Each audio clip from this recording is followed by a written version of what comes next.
As the Inca grew, so did the rumors and legends about their empire. It didn't take long for the Spanish conquistadors to start hunting for the Inca capital. The man who did so successfully was Francisco Pizarro. Like most of them, he claimed that his goal was to find the Inca and convert them to Christianity. With some of the conquistadors, like Cortez for example, this was at least somewhat true. For Pizarro though, it seems he really had no interest. He purely and simply wanted gold and power. Pizarro's story is pretty amazing. This should be fun to tell. It is a story of repeated failure, followed by minor success, followed by epic failure. It all starts with gold. Gold, the ultimate symbol of money and riches. As far back as ancient Egypt, artists used the precious metal to create masterpieces for their pharaohs, like the famous burial mask of Tutankhamun. The ancient Romans also had a passion for gold. After every military conquest, their armies would bring home as much of the revered substance as they could carry. At the end of the reign of Emperor Augustus in 14 AD, the gold reserve of the Roman Empire had reached 14,000 tons. By the year 1500, this lust for gold took on a violent streak in many European nations. The Spanish sent full armies across the sea to Central and South America in search of gold and treasures.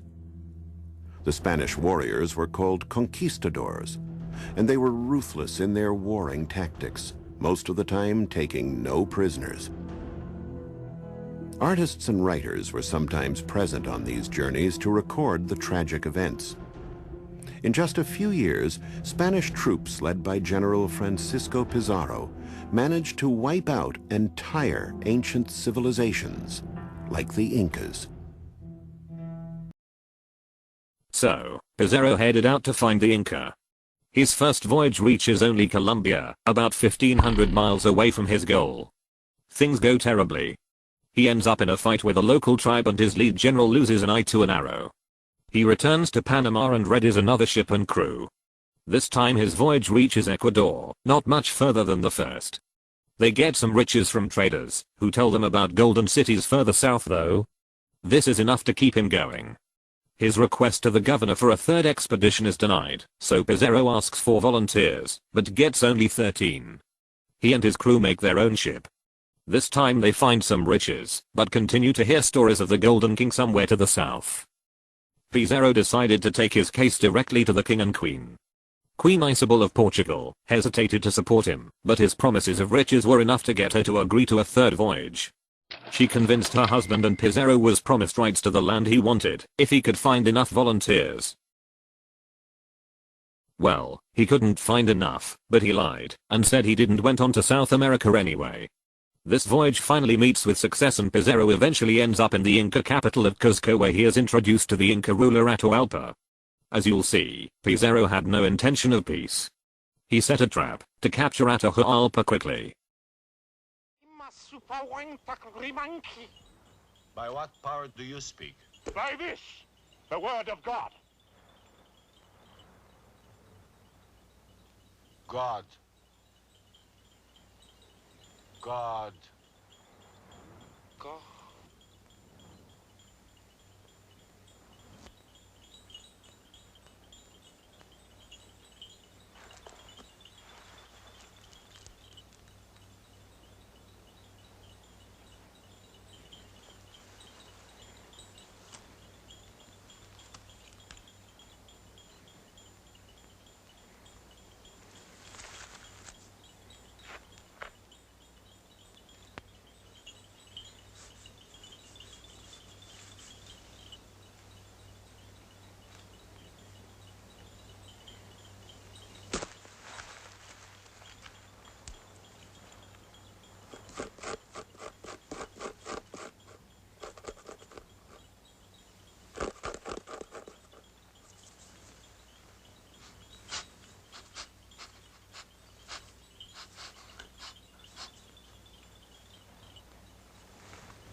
Pizarro!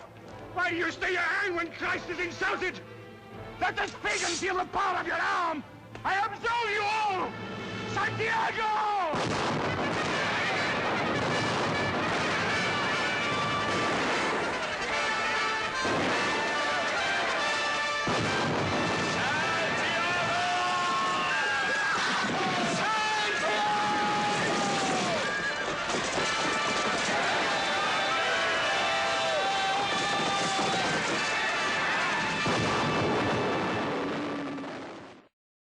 In all of the fighting only one Spaniard was even hurt, and that was Pizarro himself, who was accidentally cut by one of his own men. Many Inca were killed, and Atahualpa was taken prisoner. At one point he promised Pizarro that he could fill the room of his cell up to a line he drew with gold if he would be set free. Pizarro didn't believe it possible, but he figured he'd let him try. The message went out, and gold started pouring in. Eventually, the ransom was met, and Atahualpa was set free. Nah, just kidding. Pizarro totally killed the guy anyway because, well, Pizarro was a jerk. Before long Pizarro had conquered the Inca completely. He was very excited and ended up taking things a little too far. This was not the end of the story though. Pizarro ended up arguing over how much power he would have and how much his general Almagro would have. This argument ends up with Almagro being executed and Almagro's son Diego being left bankrupt. Diego, however, would get his revenge. He and a small group of followers attacked Pizarro and killed him. The story says that as he lay dying, Pizarro drew a cross on the floor in his own blood and cried out to Jesus. Diego was arrested shortly after and executed for murder. And they all lived happily ever after, except for all the dead people, which I guess was pretty much all of them. Here's some quick notes on that story.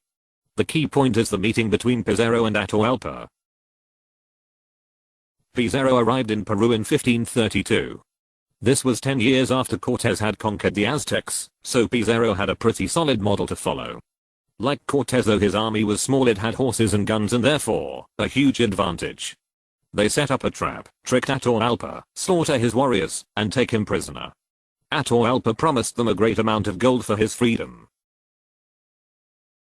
For weeks gold was sent from all over the empire. Pizarro was shocked to see how much came in. But the more he saw, the more he wanted. So although Atahualpa delivered the gold, Pizarro killed him anyway. The Inca people were enslaved, and though they fought back for many years under different leaders, the empire never regained its glory and power. All told, the Inca Empire lasted less than 100 years, and yet made great gains. Don't cry for me, I'm already dead. Wow. Wow, Roten, that was truly epic. Well played, sir.